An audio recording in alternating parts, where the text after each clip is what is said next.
قصہ ایک بہت بولنے والے کچھوے کا۔ یہ قصہ ہے ایک کچھوے کا، بہت بولنے والے کچھوے کا، جو بحر ہند میں ایک چھوٹے سے ٹاپو پر رہتا تھا۔ چونکہ بہت بولنے والے، بے موقع بولنے والے، خواہ بولنے والے کچھوے کسی بھی ملک میں ہو سکتے ہیں، اس لیے یہ کہانی غور سے سنائی جائے، بچوں کو بھی اور ان کو بھی جو اپنے کو بچہ نہیں سمجھتے۔ ہر چند کی کچھوا جواں عمر ہی تھا، ابھی مشکل سے اس نے اپنی زندگی کے پہلے 100 سال پورے کیے تھے، لیکن بڈھوں کی طرح بک جھک کی عادت اسے ہو گئی تھی اور سر پر اپنی عظمت کا سودا سوار ہو گیا تھا۔ سبھی ملنے جلنے والوں کی جان اس سے زچ تھی، سب سے زیادہ اس کی بیوی کی۔ آخر کسی نے اسے مشورہ دیا کہ نیک بخت، فلاں دلدل کے پاس ایک سیانہ لمڈھینگ کھڑا ہے، بہت دانش مند، اس سے جا کر اپنے میاں کی اصلاح کا نسخہ پوچھ۔ لمڈھینگ نے اس بی بی کی بات گمبھیرتا سے سنی اور سوچ میں پڑ گیا۔ اس کی بیوی کا کہنا تھا کہ میاں کے سر پر کوئی آسیب سوار ہو گیا ہے، اس کو یہ ٹاپو بہت چھوٹا نظر آنے لگا ہے۔ پدرم سلطان بھوت کی رٹ لگائے رکھتا ہے، اس کے کسی پرکھے نے کسی خرگوش کو دوڑنے میں زک دی ہوگی، یہ بھی کسی خرگوش کے ساتھ دوڑنے لگا اور اسے ہرانا چاہتا ہے۔ کچھوا خرگوش کو زک۔ اجی آپ نے وہ حکایت لقمان نہیں پڑھی کیا؟ اسی میں قصہ ہے، یہ اسی کتاب کو پڑھتا اور چاٹتا رہتا ہے۔ اچھا میں سمجھ گیا، لیکن بیوی وہ تو جانے کون سی جک کی بات ہے، اور لقمان کے قصے تو پھر لقمان کے قصے ان پہ اعتبار تھوڑی کرنا چاہیے۔ لیکن یہ بات اس کی سمجھ میں تو آئے۔ کچھون نے روکی آواز میں کہا۔ لمڈھینگ نے کہا، میں سمجھ گیا، کتابیں پڑھ پڑھ کے تمہارے میاں کا مغز الٹ گیا ہے، خیر دیکھو کوئی علاج سوچتے ہیں، وہ نسخہ نکالتے ہیں، جاؤ۔ یہ کہہ کر لمڈھینگ نے اپنی چونچ کو اپنے پروں میں لے لیا اور ایک ٹانگ پر کھڑا ہو گیا، جو اشارہ تھا اس بات کا کہ انٹرویو ختم، اب تخلیہ۔ چنانچہ کچھون اپنے گھر چلی گئی۔ ابھی لمڈھینگ منقار زیر پر ہوا ہی تھا اور اس نے پپوٹا بند کیا ہی تھا کہ اسے کچھ شور سنائی دیا۔ اس نے آنکھ کے کونے سے دیکھا کہ وہی جھکی کچھوا ہے اور اسی سے مخاطب ہے۔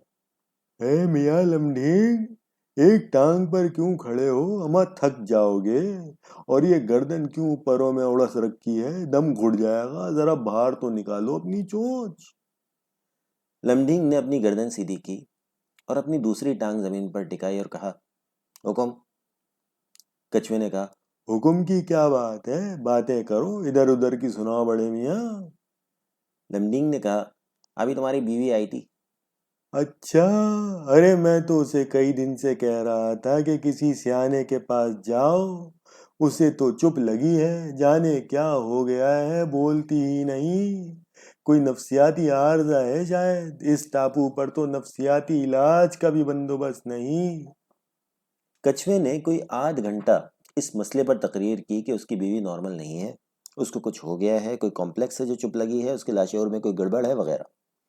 اس آدھ گھنٹے میں وہ ایک لمحے کو بھی نہ رکا، لمڈھینگ بیچارہ ہنکارا بڑھتا رہ گیا۔ کچھوا اپنی بیوی کی شکایات کا دفتر مکمل کر کے بعض ہمسایوں کے بارے میں رطب اللسان ہونے کو ہی تھا کہ لمڈھینگ نے موقع پا کر کہا، یہ خرگوش کے ساتھ دوڑ لگانے کا کیا قصہ ہے حضرت؟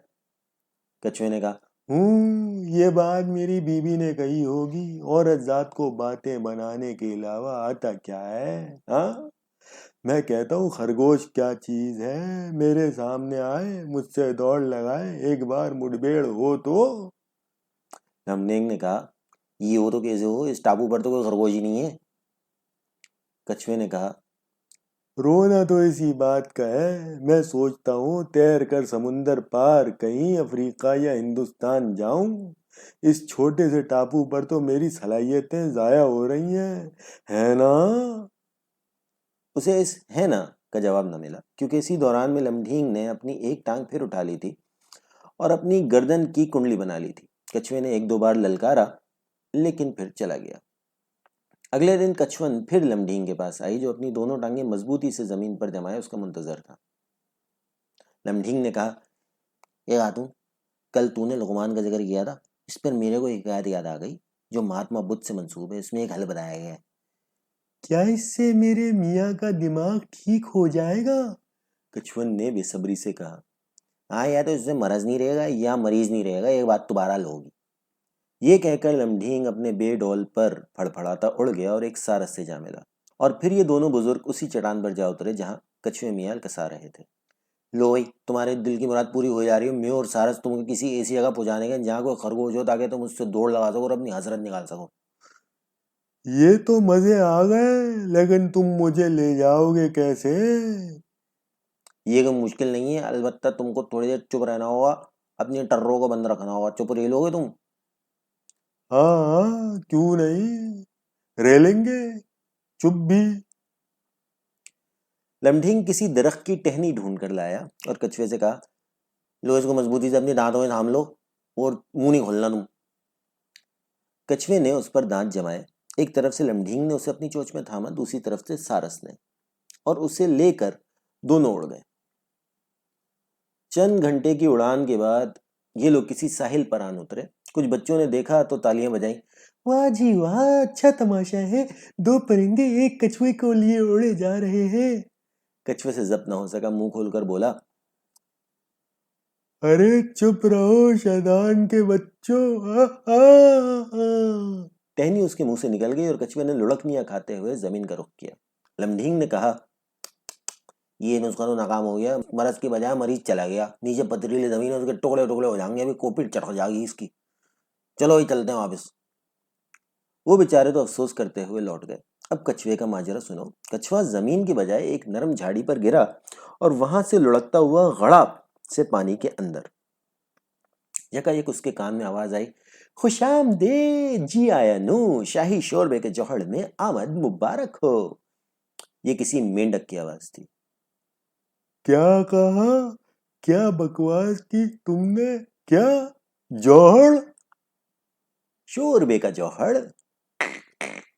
اس ملک کے بادشاہ کو طرح طرح کے شوربوں کا شوق ہے، اس کے خانسامہ نے یہ جوہر بنا رکھا ہے، اس میں سب طرح کے جانور ہیں، صبح کو خانسامہ آتا ہے اور جال ڈالتا ہے، لیکن تم کو ڈرنے کی کوئی بات نہیں، اس وقت ایک کونے میں دبک جاؤ، میں بھی تو کئی برس سے ترکیب کیے پڑا ہوں، گڑی بھر کو دم ساتھ لیتا ہوں اور مزے کرتا ہوں، 3 وقت کا کھانا ملتا ہے اس جوہر میں جانوروں کو۔ کچھوا منہ سے تو کچھ نہ بولا اور جی ہی جی میں کہا، پچھلی بار تو جان چلی گئی تھی، اب کے نہیں بولوں گا۔ اگلی صبح خانسامہ بہادر جوہر پر آئے اور اپنا جال پھینکا۔ کچھوے میاں ایک کونے میں دبک رہے۔ خانسامہ بہادر بڑبڑا رہے تھے، بادشاہ سلامت نے کچھوے کے شوربے کی فرمائش کی ہے، لیکن کچھوا کہاں سے لاؤں؟ بام مچھلی مل جائے تو اس کو شوربہ بنا لوں، وہ بھی اچھا ہوتا ہے، بلکہ میں تو کہتا ہوں کہ کچھوے کے شوربے سے 1000 گنا زیادہ لذیذ ہوئے، بادشاہ ایک بار پی لے وے تو کچھوے کا نام بھی نہ لے گا۔ کچھوے سے ضبط نہ ہو سکا، کمی گاں سے نکل آیا اور بولا، دماغ خراب ہو گیا ہے کیا؟ ساری دنیا کا سب سے اچھا شوربہ، ابلے